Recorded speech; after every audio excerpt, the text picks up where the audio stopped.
Je voudrais également vous apaiser Steve lorsqu'il parle des dirigeants non élus.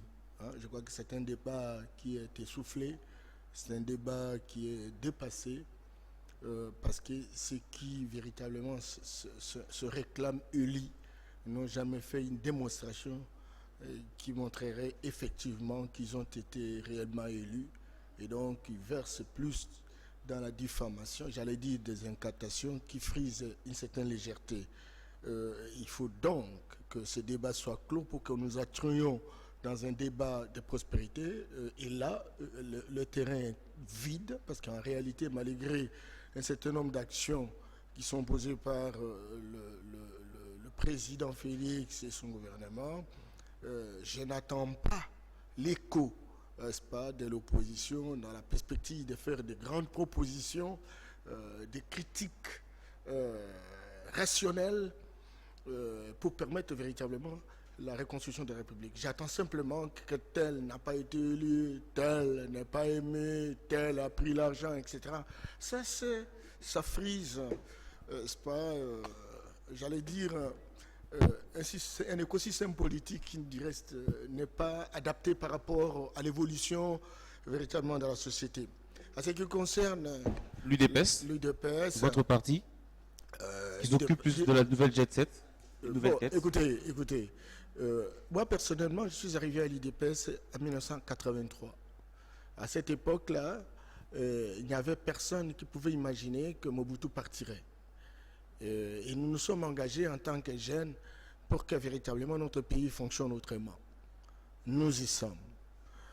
C'est vrai qu'aujourd'hui, il y a un président de la République qui est issu de l'UDPS, un président de la République également qui a eu beaucoup de difficultés dans les choix des personnes, parce que, croyez-moi, le cash n'avait que 23 postes, et que l'UDPS en soi, c'est 15 postes. Vous n'allez pas dire que l'UDPS commence par Yamba Yamba et s'arrête par Yamba Yamba, il y a aussi des alliés, etc. Et puis, il n'y a pas que nous, il y a aussi plusieurs fédérations, plusieurs intellectuels, plusieurs personnes expérimentées, etc. Considérons ça comme étant le fait que nous soyons dans un match de football, l'entraîneur a choisi un certain nombre de personnes, il sait qu'est-ce qu'il est capable de faire avec les autres, etc. Et donc, cela ne va pas empêcher les gens de dormir. Je pense que là aussi, il faut que ce débat s'arrête. Parce que ça fait plusieurs années que nous nous engageons à nous battre pour le pays. Et il ne faut pas qu'on donne l'impression que nous voulons également entrer dans cette euphorie de jouissance. Ah non, certes, on a l'expertise, on a la capacité nécessaire pour servir la République, mais ce que nous faisons, c'est aussi un service. Et nous avons toujours servi. Nous croyons que c'est maintenant nous qui devons faire des propositions. Et même ceux qui sont allés, ceux qui sont là, chaque fois, nous sommes capables de faire des propositions. Et si nous gagnons, eh bien, nous gagnons, c'est le Congo et les Congolais qui gagnent. Merci beaucoup. Je rappelle aux téléspectateurs qui peuvent réagir à cette émission au numéro 089 91 69 377. C'est le numéro inscrit au bas de cet écran. Par SMS, vous pouvez aussi nous écrire sur WhatsApp au 081 045 50 95 081 045 50 95, ou encore réagir sur la page Facebook de Africa TV. La page s'appelle Africa espace TV espace FM, Africa TV FM. Vous pouvez aussi nous réagir à travers Internet à cette adresse-là. Et cette émission y est d'ailleurs diffusée en direct. Les sujets aujourd'hui que nous allons aborder sont essentiellement consacrés aux sorties médiatiques. Les deux sorties médiatiques du président de la République en Belgique, en marge de son périple occidental. Félix-Antoine Tshisekedi, devant la diaspora congolaise, a étalé l'espoir qu'il incarne et le renouveau qu'il présente. Beaucoup d'actions menées dans le sens contraire de son prédécesseur: libération des prisonniers politiques, construction des infrastructures utilitaires. Il a aussi parlé de la gratuité de l'enseignement, des portes qui s'étaient bien ouvertes, parce que aujourd'hui on le sent du côté FCC, on réclame la paternité de certaines de ses œuvres, et les portes bien ouvertes et qui ont été bien enfoncées par le président de la République, qui suffisait juste d'enfoncer. La deuxième sortie médiatique, il a fait devant la presse française, où il a d'abord abordé les sujets qui fâchent, l'affaire des 15 millions de dollars et l'alliance avec son prédécesseur, Au cours de cette émission, nous allons essayer de décortiquer un petit peu toutes ces communications du chef de l'État autour de l'actualité. Voilà, je commence par vous, Maître Steve Kiwata, sortie médiatique de Félix Tshisekedi. D'abord avec la diaspora, on a eu l'impression que Félix Tshisekedi voulait se dédouaner du bilan de son prédécesseur en présentant ses actions menées dans le cadre du programme de 100 jours, dans les 8 mois qu'il a eu à passer à la tête de l'État. Motif d'espoir, motif de séduction pour permettre à cette communauté congolaise de pouvoir comprendre que les choses ont réellement changé.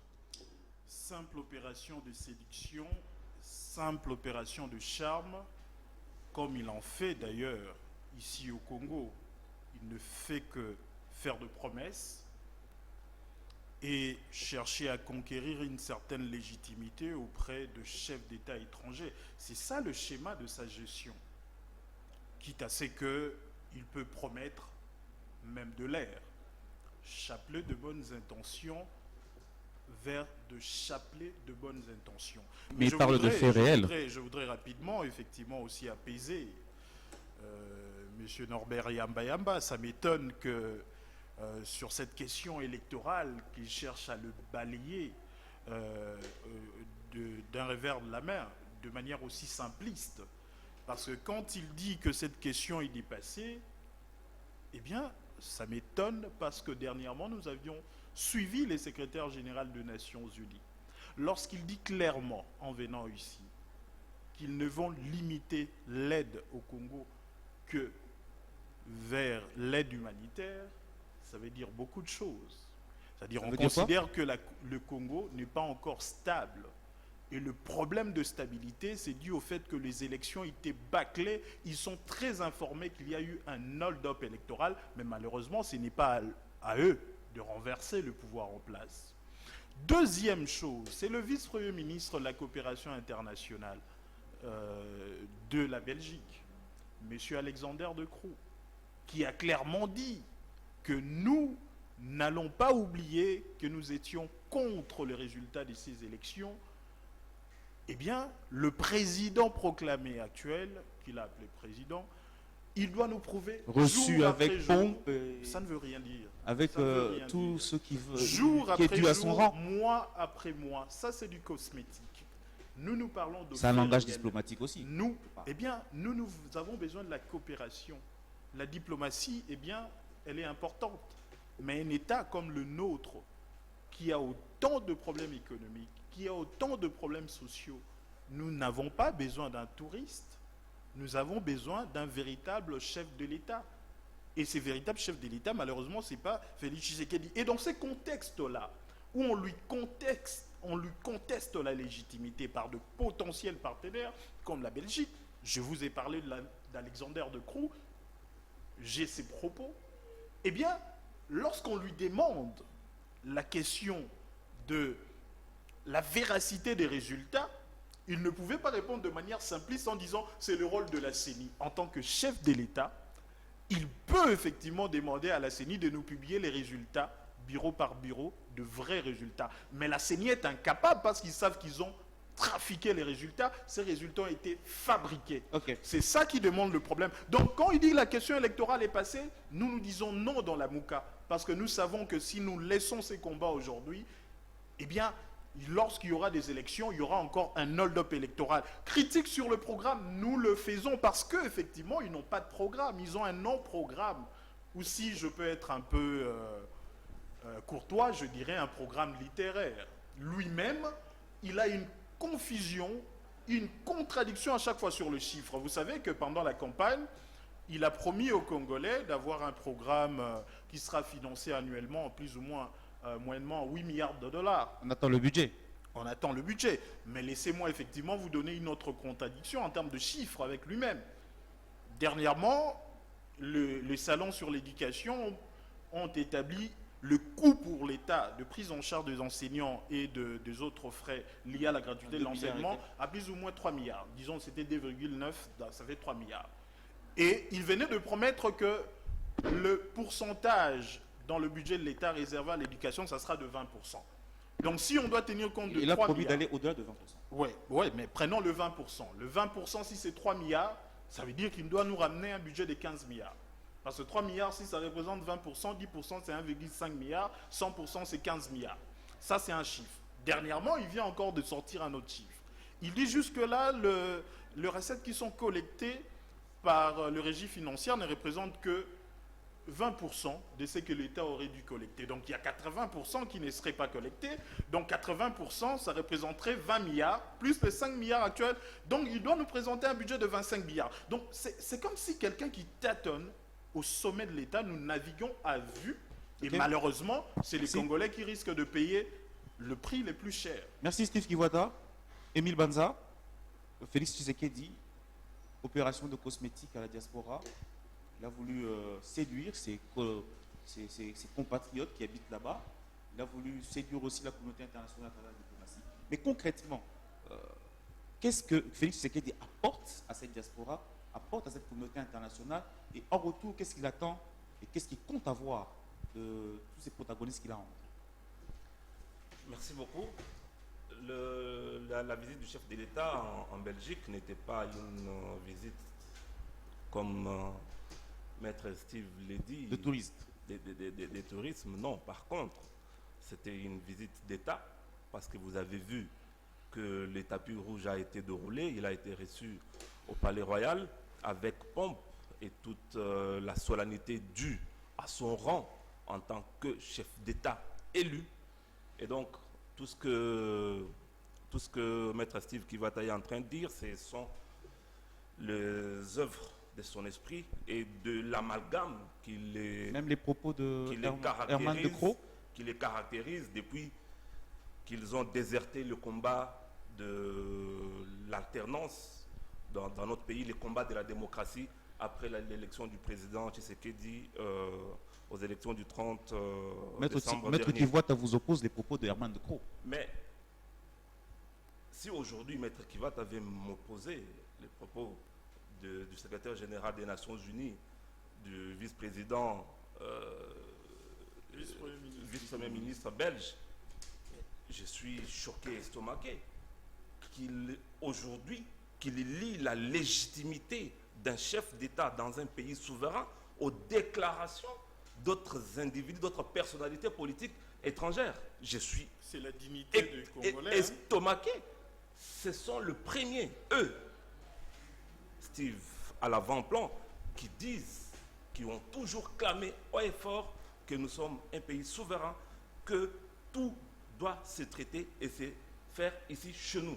Aujourd'hui, je suis choqué de voir que Maître Kiwata dise que la légitimité d'un chef d'État est liée aux déclarations et aux exigences de certaines personnalités. Et il va loin pour dire que on voudrait voir au jour le jour, mois après mois, comment va se comporter le chef de l'État pour lui octroyer la légitimité, comme si la légitimité s'octroyait en Belgique, comme si la légitimité s'octroyait aux Nations Unies.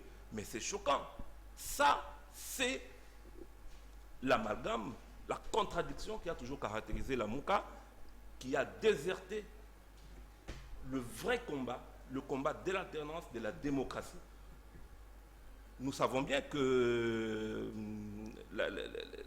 la Mouka, ils aiment bien faire des élucubrations, ils aiment bien jouer avec les chiffres, ils aiment bien sortir des choses, mais tout ça c'est juste pour embrouiller la population, pour détourner la population des vraies questions, des vrais enjeux. Aujourd'hui, la population sait que le président élu, c'est Félix Tshisekedi, et toute la population est nationale et de la diaspora a espoir dans les chefs de l'État actuel. Vous avez vu l'accueil qui lui a été réservé par la diaspora de toute la communauté congolaise. Tout le monde est venu du Canada, des États-Unis, de Londres, de partout, même de Kinshasa. Je vous disais tout à l'heure que le président Philippe était à Bruxelles. Tout le monde est venu de partout le monde entier pour venir témoigner leur soutien, leur accueil et dire, effectivement, démontrer à la face du monde que c'est le président légitime. Aujourd'hui, les débats, comme notre aîné disait, les débats de la vérité des urnes, c'est un débat qui est dépassé. Même dans la Mouka, on n'en parle plus. Vous avez vu que M. Matungoul est parti à la BAD, M. Moussa Niamouis il est devenu humanitaire, M. Katumbi est en train de s'occuper de ces champs d'ananas, Martin Fayoulou lui-même, il est en train d'aider dans l'écosystème avec la plantation d'arbres aujourd'hui. Et donc, aujourd'hui, le débat de la vérité des zones, c'est un débat tout à fait dépassé, qui n'a plus lieu d'être. Il a été vidé, il est essoufflé. Merci. Le président de la République, c'est Félix Tshisekedi. La Mouka n'a pas su, ici chez nous, démontrer le contraire. Et ce n'est pas au chef de l'État, je voudrais rappeler à M. Steve Kivata, que ce n'est pas au chef de l'État. Ça, ce sont l'État qu'ils gardent encore de l'époque de leur gestion calamiteuse du pays. Le chef de l'État n'a aucune injonction, même en tant que chef de l'État, à donner à la Commission électorale nationale indépendante pour même afficher les résultats. Non, c'est de l'arbitraire. Merci, Émile Banza. Norbert Yamba, qu'est-ce que Félix Antoine Tshisekedi donne à la diaspora? Qu'est-ce que Félix Antoine Tshisekedi donne à la Belgique? Qu'attend-il d'eux? Au plus plutôt, qu'est-ce qu'il a pu obtenir de ce séjour auprès des Belges?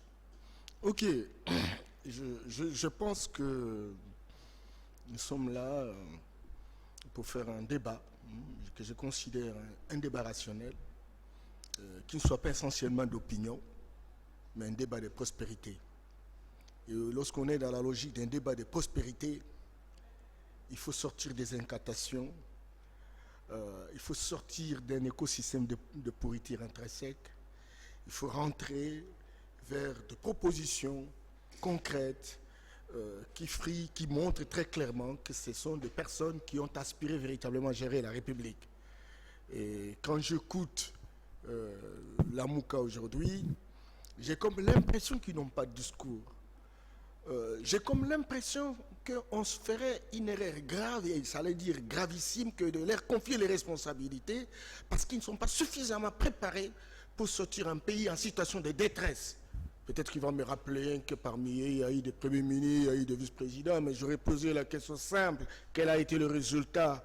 Quel a été le résultat en dehors de la privatisation de la République avec un partage de gâteaux qui frise véritablement de personnes organisées pour une complotation contre la nation? Il faudrait sincèrement qu'on ne puisse pas à tout moment se révéler comme des imposteurs, j'allais dire des populistes. Opération de charme, chapelet d'intention. Et ça ne veut rien dire. Ça ne veut rien dire. On connaît dans les faits, on dit qu'il y a eu beaucoup de déclarations, beaucoup de réalisations. Oui, mais il faut des déclarations, il faut une communication agressive, il faut une communication agissante. Dans les faits maintenant. Ben, dans les faits, mais il y a des faits. Vous voulez quoi? Parce qu'en réalité, vous savez, moi, je vous assure, j'ai travaillé près de 30 ans dans le réseau international. Je n'ai jamais accepté que nos dirigeants soient des bébés sous biberon, que nos dirigeants acceptent de donner la responsabilité du Congo et du Congolais entre les mains de la communauté internationale. C'est une dénomination anonyme, en fait. Ce n'est pas une sorte donc, de contradiction avec Félix Tshisekedi. Non. La main au FMI, le Mais FMI la a fondation, craché dessus, oh là malheureusement. là, la Allons-y. fondation, excusez, donnez-moi l'occasion. Oui, allez-y. Je dis qu'on ne peut pas avoir un pays qui voudrait affirmer son leadership sans avoir la fondation, sans avoir l'enracinement. Et tout ce qui vient de l'extérieur doit être un grand fonds financier. Qui ne voyage plus. C'est très important. Ah bien non, il faut voyager. Nous avons besoin de mutualiser les efforts avec des uns des autres. Nous avons besoin de séduire le monde. Nous avons des opportunités. Nous avons des minéraux. Nous avons des ressources naturelles. Nous avons presque un paradis dans notre pays. On a besoin des autres qui ont des capitaux, qui ont des technologies, etc. Le faire, ce n'est pas un crime de lèse-majesté. Et c'est ce que fait le président, tout en reconnaissant que nous sommes capables véritablement d'avoir une fondation et que tout le reste vienne sous forme de greffage. C'est très important. Et d'ailleurs, quand vous écoutez ce qu'a dit le président, on a réparé des routes, on est en train de faire de ce mouton, on est en train de construire des écoles, on est en train de construire des hôpitaux, mais ce n'est pas fait avec l'argent de l'extérieur. Vous savez, le programme de 100 jours, c'est dans les 584 millions de dollars. C'est sorti d'ici. C'est sorti d'ici. Mais ça ne suffit pas. parce que le pays a été complètement neutralisé par leur gestion, une gestion calamiteuse. Effectivement. Et donc, non, il faut que je termine. Et par rapport à ça, il faut chercher comment construire des synergies gagnantes, optimales, avec les autres. On a besoin d'une solidarité de peuple. Personne ne peut véritablement se sentir autonome aujourd'hui à travers le monde. Les États-Unis ont une dette extérieure de l'équivalent de son produit intérieur brut. La France est au-delà de 100%. L'Allemagne, c'est 81% de Ils son offrent produit des intérieur garanties. brut. Ils offrent des garanties, tous ces États. Bien Est-ce que la entendu, RDC offre des bien garanties? entendu, mais nous Est-ce que sommes- la RDC offre des garanties pour que tous ces pays étrangers, toute cette communauté internationale qu'on sollicite, puissent venir investir en RDC, puissent venir aider la RDC? On a Nous plutôt avons l'impression, hérité. s'il vous plaît, on a plutôt l'impression, dans le discours du chef de l'État, qu'il en revient à leurs sentiments, en bons sentiments. La Belgique, c'est mon second Congo. J'aime bien la Belgique. Ce sont nos frères. Ce sont des sentiments. Mais concrètement, est-ce que nous offrons, nous, RDC, des garanties Vraiment, assez sérieuses pour moi, que ces voisins puissent venir Voilà. faire la coopération Première en RDC? chose, je vous informe que nous offrons des garanties. Première chose, la superficie de notre pays. C'est le pays le plus grand en Afrique centrale. J'allais dire le deuxième en Afrique dans son ensemble. Deuxièmement, nous offrons des garanties de minerais. Nous avons 14 minerais stratégiques. Ça fait des opportunités pour que les autres viennent investir. J'ai dit 14 minerais stratégiques, indépendamment d'autres minerais, d'autres ressources naturelles. Nous avons une population qui devra, et Steve le sait, en 2035, à 165 millions de personnes. Et aujourd'hui, nous avons hérité une situation d'insécurité à laquelle nous sommes en train de nous battre à longueur de journée pour amener la paix. Et vous croyez, quand vous regardez la situation aujourd'hui, la dose en termes de répercussions négatives a diminué. Et donc, nous offrons la garantie. Nous disons que nous n'allons pas verser véritablement dans la corruption. Nous n'allons pas verser dans les tracasseries administratives et policières. Nous allons donner un climat qui permette aux uns et aux autres de venir investir dans notre pays. Donc, ces garanties existent. Encore qu'aujourd'hui, plus que jamais, parce que vous avez posé la question de savoir qu'est-ce qu'il va apporter à la diaspora. Mais non, c'est l'espoir, c'est l'espérance. On a vécu pendant plusieurs années ici.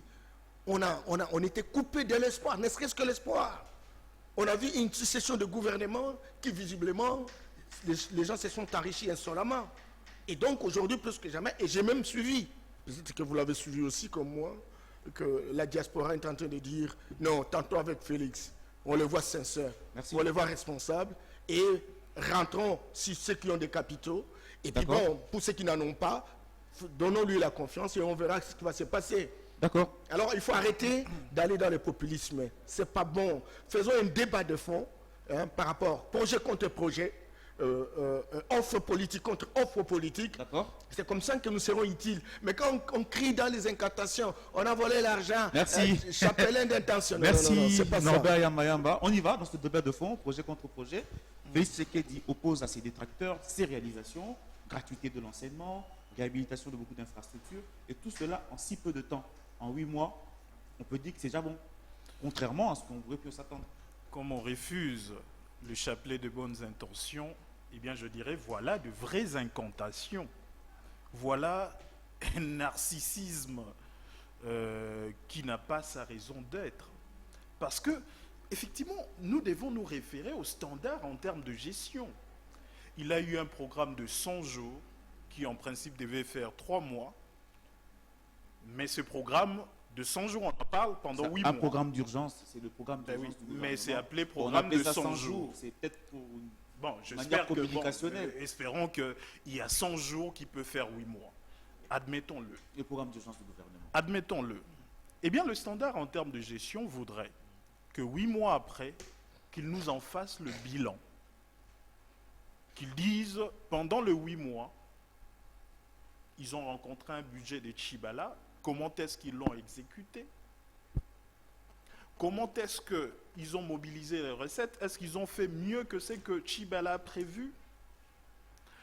Quelles sont les dépenses faites? Est-ce que c'était conforme au budget de Tchibala? C'est quoi le dérapage? Parce que dans l'entretemps, on a des informations que lui-même, ses voyages et ses dépenses l'ont amené à un dépassement de plus de 135% de du crédit alloué à la présidence. Donc, il est dans une exécution de plus de 235%. Quel est l'impact sur le budget tel que prévu par Tchibala? Tout ça, ce n'est pas dit. Mais quand il cite le réalisation, eh bien, son programme de 100 jours, quand il dit que le financement est venu de l'intérieur, ben, en réalité, il a pratiqué un détournement parce que le FPI, dont le rôle n'est que de financer les projets industriels, a même financé les routes et les écoles. Quel degré d'exécution? Rien n'est dit. Le FONER, qui ne devait que financer l'entretien de routes, eh bien, son argent aurait réhabilité Mokengeli. Donc, on est dans une gestion opaque. C'est ça la gestion opaque. Et finalement, le Premier ministre, Ilunga Lukamba, qui présente son programme, il ne crée pas le lien avec est-ce que le président de la République, s'il vous plaît, est-ce que le président de la République était tenu par les lignes budgétaires du budget Tchibala, étant donné que lui, il est venu et il représente un autre régime? Était-il tenu? D'ailleurs, la grande question en termes de droit, est-ce que le président, avec son directeur de cabinet, pouvait entrer dans la gestion de l'État au quotidien? Parce que notre Constitution ne donne des compétences de gestion qu'au gouvernement. Et nous avions un gouvernement qui était là, qui n'expédiait pas les affaires courantes. D'ailleurs, il a eu à recourir à la signature de Tchibala, pendant qu'il était déjà devenu démissionnaire, pour signer des ordonnances de nomination de mandataires, dont l'exécution est jusque-là bloquée. Donc, ces gouvernements étaient en fonction et pouvaient travailler, mais malheureusement, aujourd'hui, voilà, l'affaire de 15 millions commence à rattraper. Ils ont voulu gérer l'État, pourtant ce n'est pas de leur compétence, c'est-à-dire au niveau de la présidence de la République. Donc voilà déjà le standard de gestion qui ne sont pas respectés. Maintenant, en termes de promesses, parce qu'il en fait trop, déjà je vous parle de la gratuité de l'enseignement, évaluée à 3 milliards de dollars. Dès le départ, ce n'était pas dit, ça concerne quelle école? Jusqu'à quel niveau de l'école? La Constitution parle de l'école primaire. Mais la loi cadre parle justement de tout l'enseignement de base. Donc, effectivement, l'enseignement de base, effectivement, je parle de la Constitution qui parle de l'enseignement primaire. La loi cadre parle de l'école de base, l'enseignement de base qui reprend la 7e et la 8e. Exactement. Ça n'a pas été dit clairement. Mais dernièrement, c'est le ministre de l'EPSP qui enlève la 7e et la 8e. Lui-même, à l'étranger, il parle de l'école secondaire, qui doit prendre même jusqu'à la 6e des humanités. Voilà dans quel... oui, il dit même qu'on irait jusqu'à l'université. Oui, voilà. Donc voilà dans quelle confusion. Mais parce qu'effectivement, il est trop dans de promesses, il ne chiffre rien. S'il chiffrait les choses, il allait planifier. Mais la gratuité malheureusement, il prend le rôle d'un Père Noël. Il pense qu'il aura son sac pour jeter l'argent partout. La gratuité, le problème de la gratuité, on l'aperçoit seulement par rapport aux parents. Or, la gratuité suppose l'autre versant, la contrepartie, ce qui veut dire la prise en charge par l'État de tout le frais qui était supporté hier par le parent. Est-ce que cet aspect est effectif? Parce que cet aspect, s'il n'est pas effectif, finalement, c'est la qualité de l'enseignement qui risque d'en pâtir. C'est quoi l'élément le plus important? D'abord, le plus important, c'est la prise en charge des enseignants. Les effectifs des enseignants non payés, c'est évalué à plus ou moins 350 000, dont 150 000 mécanisés mais non payés. Eux-mêmes, dans le salon de l'éducation, ils ont dit sur les 150 000, ils ne paieront que 15 000 en octobre. Donc, il y aura 135 000 qui sont appelés à enseigner nos enfants sans recevoir un rond de l'État. Eh bien, là, je parle de mécanisés. Il y en a d'autres qui enseignent, plus ou moins 200 000, qui ne sont ni mécanisés, ni payés. Et cela, on n'en parle même pas. Voilà dans quelle, soi-disant, gratuité on nous entraîne. Je ne voudrais pas aller plus loin pour dire que finalement, l'État n'ayant pas suffisamment d'écoles... Mais la gratuité est effective. L'État n'ayant pas suffisamment d'écoles, il y a un trop-plein déjà d'élèves.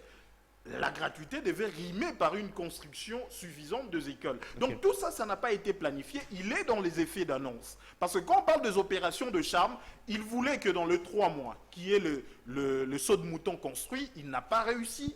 Aujourd'hui, il y a des embouteillages monstres. Il a voulu nous marquer l'esprit. Malheureusement, il les a marqués négativement. Il a voulu frapper dans l'esprit qu'il a réalisé la gratuité en un temps record. Cette gratuité, oui, elle est effective pour le ménage, mais l'État n'arrive pas à démontrer comment est-ce qu'il prendra en charge les enseignants, le frais de fonctionnement des établissements, mais aussi effectivement la construction des Merci. écoles. Rien n'est planifié. C'est dans la politique de saut de mouton, tout simplement. Merci, Maître Steve Kivuata. Maître Émile Banza, je reviens à ma question qui, juste à présent, ne trouve pas de réponse. Quel est le fruit réel de ces voyages en termes de coopération? On entendait Félix Tshisekedi nous ramener, voilà, je viens de la Belgique, j'ai amené ça, je viens de la SADC, j'ai amené ceci, je viens de Tokyo, j'ai amené cela, je viens des États-Unis, j'ai amené cela, mais ça fait plusieurs voyages, mais dans le concret, Norbert Yambayamba l'a dit, la RDC se débrouille seule. On ne voit pas encore l'apport de cette communauté internationale qui est fréquemment rencontrée par Félix Tshisekedi. Merci beaucoup. Je suis un peu perdu par le sarcasme des propos de Maître Steve Kivuata. de maître Steve Kivuata. Je voudrais rappeler que maître Kivuata, si je ne me trompe pas, il est aux côtés de l'ancien Premier ministre Muzito, qui est aussi éloquent dans les chiffres comme lui, qui a dirigé pendant 2-3 ans comme Premier ministre, mais dont les résultats, dont toutes les théories, les 20 théories ici qui sont énoncées n'ont jamais été mises en Je application. vous en parlais, peut-être vous n'étiez pas informé. Je vous en parle. N'ont jamais été mises en application. Par contre, nous avons vu que la gestion, nous retenons de la gestion du passage de M. Muzito à la primature. L'atteinte du point d'achèvement. L'atteinte du point d'achèvement par justement le bricolage et les raccordements frauduleux, par l'enrichissement insolent. Vous vous rappelez que monsieur l'ancien... Bon, on ne va pas faire un procès à Muzito. Allons dans la question. Allons dans le débat. Coco Moulumba a apporté les preuves quant à Il a apporté les preuves. Il est avocat, il parle de preuves. Nous ne Vous voulons parlez pas... de preuves. Nous ne Maître Émile Banza. Nous ne voulons pas rentrer dans ce débat. Allons dans le débat. Je vous ai posé une question. Monsieur Muzito a géré. Je vous ai posé une question. Aujourd'hui, avec l'arrivée de Félix Tshisekedi, vous avez vu qu'en 8 mois de Il y a gestion, un rapport de l'IGF. il y a plein de choses qui ont été réalisées. Plein de choses qui ont été réalisées, plus même que les gens qui ont fait 5 ans, 10 ans, 18 ans au pouvoir, dont les 3 ans de M. Muzito. Pour prendre seulement les cas de la gratuité. Nous savons, et le président de la République lui-même l'a reconnu, c'est un processus que nous allons améliorer. Mais la volonté, c'est ça qui marque un homme d'État. C'est cette volonté, cette bienfaisance qui a manqué cruellement dans les chefs des prédateurs que nous avons eus à la tête de ce pays pendant près de 18 ans. Et au nombre desquels nous pouvons compter l'ancien Premier ministre et bien d'autres encore qui sont aujourd'hui dans le camp de la Mouka, qui aujourd'hui veulent donner l'impression de maîtriser toutes les théories et les standards de gestion du monde. Mais non, je voudrais dire à M. Steve Kivuata, l'apaiser, pour dire que les normes de gestion veulent que le rapport bilan, parce que vous en parlez, c'est au niveau de l'Assemblée, c'est au niveau du Parlement que ça s'est fait. Le président fait le bilan devant l'Assemblée. Ce n'est pas le président. Pas possible. Vous avez parlé c'est des lui normes, qui a géré. vous avez parlé S'il vous plaît, des normes de allons-y. gestion. Le président a fait ce qu'il a fait Il ne gère pendant pas. ce qu'il a pendant les temps où il n'y avait pas de gouvernement. Et aujourd'hui, Il y avait un gouvernement. que nous avons Les un gouvernements étaient là. Le gouvernement, gouvernement Chiba, là, c'était un gouvernement. nous Respectons le avons principe, quand même. aujourd'hui un gouvernement C'est pas responsable, possible. le gouvernement qui gère le pays, et c'est ce gouvernement qui viendra, comme vous le savez, la reddition des comptes. Ça m'inspire une question. La reddition des comptes Qui va est commencer comptable de bientôt. l'exécution de tous ces projets? Mais bien sûr, la de 100 Constitution jours. nous l'a dit, c'est le Premier ministre, c'est le gouvernement, nous le savons. Nous le savons bien. Mais les chefs Donc, de l'État, les chefs de l'État, Tutu Ilunga Ilukamba. les chefs de l'État devaient donner l'impulsion et il l'a fait très bien. Merci. Maintenant, par rapport aux standards de gestion, le Premier ministre Ilunga Ilunkamba avec son gouvernement, ils vont aller dans la reddition de comptes et dans la défense de la loi des finances pour l'exercice 2019-2020. Et ça, c'est des notions qu'ils maîtrisent parfaitement bien. Et donc, ici, le chef de l'État, Félix Tshisekedi, c'est lui qui porte l'espoir de tout un peuple. Et ça se démontre chaque jour qui passe. ce ne sont pas les élucubrations de M. Kivata et de la Mouka qui vont apporter quelque chose dans la vie, dans le quotidien du peuple congolais. Merci. Norbert Yamba, vous êtes un expert en gestion de projet. Vous êtes aussi une personne qui s'est titillée par ce qu'on appelle l'orthodoxie de la gestion de la chose publique. Pensez-vous que la gratuité de l'enseignement est un projet bien mené, tout comme les sauts de moutons, comme l'a dit Steve Kivata? On a l'impression que c'est de l'à peu près, on a l'impression que c'est lancé à va-tout et que malheureusement, la conception et voire même l'exécution ne tient pas compte de l'orthodoxie de la gestion de la chose publique. Merci beaucoup. Je voudrais sincèrement demander à Steve Kivata, qui visiblement s'est distingué, ça il faut le reconnaître, parmi les jeunes de cette dernière génération qui aujourd'hui se battent à longueur de journée pour apporter quelque chose sur le débat public, d'évoluer davantage. Parce qu'il risque finalement d'être déconsidéré lorsque la vision, la boussole n'est pas clairement définie et que ça tourne autour vérité des urnes. À ce moment-là, ça vous dépouille des grandes idées innovantes qui vous permettent de consolider votre conviction. Je crois que le minimum de la réflexion nous pousse à construire des échéances par rapport à ce que nous devons faire. On vous dit, le président a présenté un programme de 100 jours. Avoir un programme de 100 jours, il faut comprendre quelles ont été les prévisions. Les prévisions portent essentiellement sur les activités prévues dans les 100 jours. Mais il y a des activités qui se terminent pendant les 100 jours, et il y a des activités qui doivent se prolonger après au-delà les des 100 100 jours. jours. Voilà. C'est très important, et ça, c'est un spécialiste de gestion de projet qui vous en parle. Regardez par exemple comme saute-mouton, parce que les gens disent des choses, etc. Tantôt on dit non, c'est le saute-mouton, c'est gré à gré. Tantôt on dit non, on a dépassé le 100 jours, etc. Au moment où vous savez que les 100 jours, c'est 90 jours. Et lorsqu'on entre dans la logique de marché public, par adjudication, les dépôts simplement des dossiers, les dépôts des dossiers de ceux qui véritablement vont se soumissionner, c'est pendant 3 mois. Et quand on aura fini les dépôts, on ressort naturellement les différents dossiers. Selon certaines informations, la soumission n'a pas tenu compte de ces délais-là. Bien entendu. Les marchés ont été octroyés de gré à gré rapidement. Bien entendu, simplement parce à des entreprises qui sont nées il y a quelques jours avant leur... Le gré à gré fait partie également de l'arsenal de la loi sur la passation des marchés publics. Pourquoi? Simplement parce que la durée d'exécution de ces différents projets porte sur les 100 jours.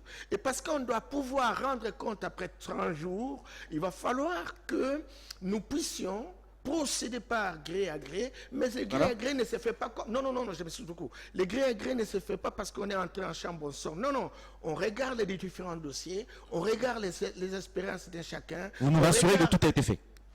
Ben écoute, même pourquoi on a Forest par exemple, c'est une société qui est connue de tous les temps. Et lorsqu'on prend par exemple les services publics comme la voirie, comment on appelle ça, OVD, l'office des routes, parce qu'en réalité lorsqu'il faut décider, quels que soient les gré à gré, lorsqu'il faut décider sur un soumissionnaire, on rassemble les différents services publics de l'État, les experts, etc., qui mettent en place une commission d'évaluation sur les différents dossiers techniques présentés, et c'est sur base d'une comparaison entre les spécificités de chaque dossier que l'on tire une conclusion pour dire nous prenons telle société. Mais croyez-moi, lorsqu'il faut acheter le matériel, si ce matériel vient par exemple de la Chine, ça va vous faire 2 à 3 mois. Et puis bon, le temps par exemple de faire l'analyse de faisabilité, etc. Tout ça, ça dépasse 3 mois. Mais si vous avez opté pour un contrat par adjudication qui aurait pu permettre ne serait-ce que le dépôt pendant 3 mois. Écoutez, ça peut aller jusqu'à... À vous entendre parler, les promesses d'inauguration de ces sautes-moutons pour le mois de septembre sont utopiques. Non, il y en a ceux qui seront inaugurés à septembre, il y en a, et le président l'a bien dit, qu'on va aller jusqu'à la fin de l'exercice. Aller par exemple à Pompage, on n'attendra même pas, on n'attendra pas par longtemps, on va inaugurer. Okay. Donc, nous n'allons pas dans des débats de quartier. Non. Lorsque vous dites Et ça va inaugurer acceptation, on n'inaugure pas. Donc, c'est que la culture qui apporte ce mécanisme est faux. Non. Non, on a annoncé septembre. Non. On a annoncé vous septembre. assure, Je ne reprends que les mots.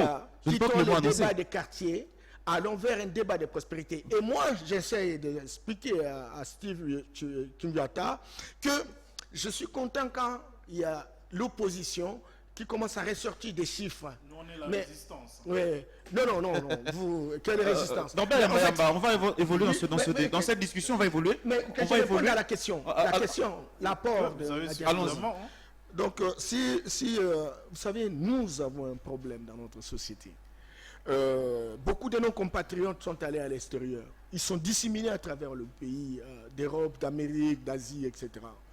Et qu'aujourd'hui, le président arrive. Nous n'avons pas de capitaux, nous n'avons pas une classe moyenne, nous n'avons pas de PME, nous n'avons pas de PME, etc.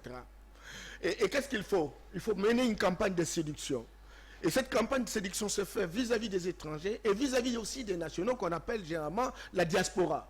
Et donc, lorsque le président va, cette diaspora n'a pas eu confiance par rapport au régime, au gouvernement qui se sont succédés dans un pays. Il faut susciter l'intérêt. Il faut susciter la confiance. Il faut donc Merci. le rassurer. Et quand le président s'en va, c'est pas le bon moment qu'il revient avec Merci, un Norbert panier Yamayamba. d'argent. Non, ça c'est D'accord. réfléchir comme des petits enfants. Merci, le Norbert président ne Yamayamba. revient pas avec les paniers d'argent, mais il y a des hommes et des femmes qui promettent qu'ils vont venir investir parce qu'effectivement nous avons des opportunités. Merci Norbert Yamayamba. Nous Peut-ils sommes être pratiquement... nationaux ou étrangers? On est arrivé pratiquement à la fin de cette émission. Beaucoup de belles réflexions autour de ce plateau. Comprenez que quand ça se pond comme ça, le temps part très vite. C'est 50 minutes, malheureusement, ça paraît très petit. Steve Kivuata, on va terminer cette émission par un dernier tour de table. En un mot, Félix Tshisekedi, vous le dites, c'est un chapelet de bonnes intentions, il vous oppose des réalisations, mais concrètement, comprenez-vous la démarche du chef de l'État à travers ses voyages? Comprenez-vous aussi ses déclarations sur la gestion du pays? Partagez-vous, je sais que vous ne partagez pas son avis, mais vous ne pensez pas que quelque part, ça change un petit peu de son prédécesseur? On a un président qui est plus au contact des réalités internationales pour son pays. Effectivement, on a un président proclamé qui promet beaucoup plus que son prédécesseur. On a un président proclamé qui voyage beaucoup plus que son prédécesseur, mais dans le fond, il n'y a rien de différent. Ils ont la même conception de la politique en termes de violation de la Constitution et en termes de violation des droits du peuple. Je voudrais dire effectivement à mon confrère Émile, j'ai comme l'impression qu'il est venu trop tard dans un monde politique trop vieux. S'il avait bien suivi les réalisations d'Adolphe Mouzito, je vous dirais en termes de chiffres, le budget que nous avons actuellement, 3,5 milliards de dollars en ressources propres en termes de réalisation, c'est le dernier budget qu'a laissé Mouzito. Je ne vous parlerai pas de l'annulation de la dette extérieure, je ne vous parlerai pas du fait qu'il a ramené le professeur d'université à 2000 dollars, les 100 dollars que reçoivent les enseignants et les fonctionnaires aujourd'hui. C'est lui qui les a laissés. Je ne voudrais pas effectivement vous dire que contrairement aux éléments que vous êtes allés prendre en dessous des arbres, eh bien, actuellement, la gestion en 8 mois est caractérisée par la disparition de 15 millions de dollars. On nous parle tantôt de la rétrocommission, tantôt de détournement, mais c'est un rapport de l'IGF. Ce n'est pas un monsieur qui, en dessous des arbres, avec sa petite caméra, invente de choses, mais ça, c'est une institution qui est sous la tutelle de la présidence. Donc, en 8 mois, vous Sous la avez tutelle démontré, du président de la République. du président de la République, vous avez démontré une mauvaise gestion. Merci. Émile Banza, on va clôturer cette émission. Votre mot de la fin. Pensez-vous que effectivement, Félix Tshisekedi a réussi son coup avec ce voyage? On l'attendait avec un accord de coopération militaire avec la Belgique. C'était l'un des accords les plus attendus parce qu'on a besoin des Belges pour éradiquer les forces négatives à l'est de la République. Malheureusement, aucune chose n'a été signée jusqu'alors. Pensez-vous qu'il a réussi son séjour? Mon aîné venait de vous le dire, ce n'est pas parce qu'un chef de l'État a voyagé que tout de suite il rentre avec dans sa gibecière les accords et comme vous le dites, non, c'est un processus, le président vous l'a dit lui-même, c'est un processus. Vous savez en ce moment qu'en Belgique, c'est un gouvernement intérimaire qui est là, ou des missionnaires si vous voulez, et donc il y a beaucoup de choses qui rentrent dans ce que l'accord militaire n'a pas été signé. Mais il vous a rassuré, parce que le président, c'est un président qui rassure, qui donne de l'espoir. Tout ce qu'il fait va porter de fruits. Et nous en avons déjà les évidences avec la déclaration d'intention des Japonais, des Américains, et d'autres pays encore qui veulent venir, d'autres institutions comme la Banque africaine de développement qui vient soutenir la gratuité de l'enseignement. Et donc, Comment tout ça, C'est pas possible. c'est les résultats de Merci. la diplomatie agissante de Félix Félix Antoine Tshisekedi Tshisekedi. aujourd'hui. Et donc, pour terminer avec 15 secondes. mon ami, juste une petite chose. Non, Parenthèse, oui, allons-y. la politique, ce n'est pas le spectacle que vous faites à la télé. Ce n'est pas parce que vous passez à la télé faire du spectacle que vous êtes plusieurs en politique et On ne fait consorts. pas les spectacles à la télé. À moins que vous en fassiez, vous. Non, c'est vous qui le faites. Alors, vous La pouvez la chanter, politique, alors. On termine. nous voyons aujourd'hui, mais nous sommes dans la politique depuis un Allons-y. bon bout de temps et nous connaissons beaucoup de choses, surtout de la gestion de M. Mouzito. Merci. Ah, Norbert Yamba pour clôturer cette émission. Félix Tshisekedi, voyage réussi, selon vous? C'est un voyage qui a bien réussi, mais je voudrais conseiller Mais qui a la enseigné MOCA. les langues Je de la voudrais les conseiller caisses de la l'État. MOCA qu'il est composé des hommes qui ont la présomption du savoir, mais les propositions sont très faibles, le diagnostic est assez faible. Très faible. Ça, c'est première chose. Deuxième chose, lorsque... Je m'excuse beaucoup, mais c'est moi qui parle. C'est moi qui parle. Deuxième Vous chose... dites quelque chose de très grave sur la Mouka. Je ne peux pas vous laisser. Là, Non, non, ouais. sur ces points. Je vous assure On est en train de que terminer cette émission, Norbert Yamba, allez-y. vos propositions sont très faibles et vous ne proposez pas qu'ils sortent véritablement de l'ordinaire. Vous êtes dans les petites choses, etc. Et vous avez tendance à faire une juxtaposition sur celui qui vient d'arriver. Je voudrais également dire que la gratuité d'enseignement, quand on commence par quelque chose, on commencera jamais. Il faut tenter de le faire, mais parce qu'il a parlé de recettes, vous savez que dans le service de télécommunications, il a été prévu 106 milliards de francs congolais pour un exercice. Le premier mois, quand Félix arrive, on est allé jusqu'à 126 milliards. Ça Vous représente dans quoi en beaucoup de dollars? services. Ah, je m'excuse beaucoup. Ça veut dire en fait que lorsqu'on va bloquer toutes les... Incantations. Non, ce ne sont pas des incantations. Merci, Nous Norbert sommes en Yamba. train- Nous attendons les Nous réalisations. sommes- Vous nous êtes dans le sommes- rêve. Il y a les Japon qui vont payer et supporter la gratuité de l'enseignement. démanteler. C'est une énormité quand Non, même. non, non, C'est non. extrêmement grave. Je m'excuse. Donc, Vous êtes en train de pensez grignoter les que minutes partenaires de Norbert Yamba, extérieurs Maki. vont- 15 secondes, terminé. Je venais de participer à une rencontre qui a été organisée par la Banque africaine de développement dans un projet de développement communautaire. Il y a des montants qui sont prévus et qui vont véritablement faire un greffage avec ce qui est prévu par le gouvernement dans Nous le cadre de la attendons gratuité de voir, il y a l'enseignement. rien. Donc, Merci. en dehors de Que des ça, incantations. il y a une solidarité internationale par rapport à ça. C'est aussi savoir respecter la Constitution. Vous avez fait autant d'années, vous n'avez pas vu ça. Même Merci si Norbert on a Yamba fait Yamba. quelque chose, Norbert Yamba Yamba, je rappelle aux téléspectateurs que vous êtes cadre de l'Union pour la démocratie et le progrès social, UDPS, parti cher au président de la République, Félix Antoine Tshisekedi. Merci d'avoir répondu présent à cette invitation. Merci beaucoup. Émile Banza, vous êtes secrétaire général à l'intérim du parti Orange, parti cher à Fiyun Dondoboni, qui se trouve avec la délégation du chef de l'État, certainement aux États-Unis, je crois maintenant. Non, il est encore à Bruxelles. Il est encore à Bruxelles. Ok, il reviendra bientôt. On aura le plaisir de le revoir ici sur nos plateaux d'Africa TV, qui est sa maison.